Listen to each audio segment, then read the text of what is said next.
Xatirchi tumani Zarafshon mahallasida Panorota ko'chasida 171-uyda yashayman. Ismi familiyam Mamanov Mo'min Qilichovich.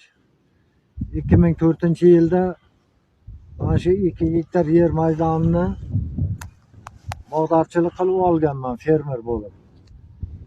Shundan 2 marta avtomatlashtirish bo'ldida, 3-chisida fermerni nimasiga o'tuvdi.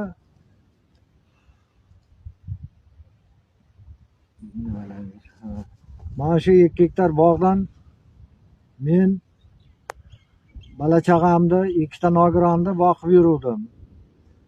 Hozir kunga kelib yer meniki, bor qayga borsang bor degan so'zlarni aytib, mana bog'ni mana shu ahvolga keltirdik. Qirqib tashladi, yiqitib.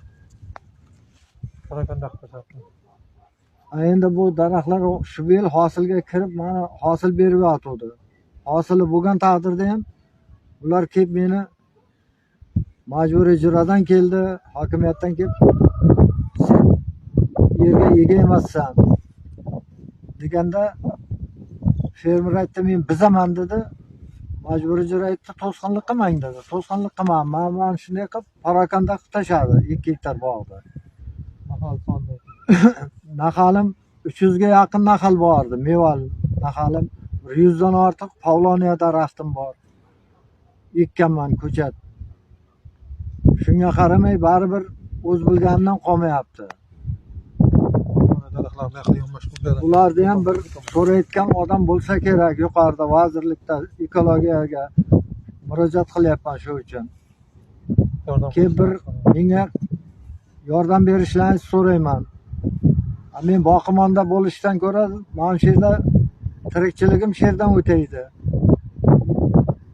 Shuni orqasidan kun ko'rib yuruvdim. 2 ta nogironim bor. 2 ta nogiraga aliment to'lanadi. Ularni ham shu bog'lar orqasidan qilib yuruvdim. Davlatga men boqimonda bo'lmaydi. Ular quloq solmadi.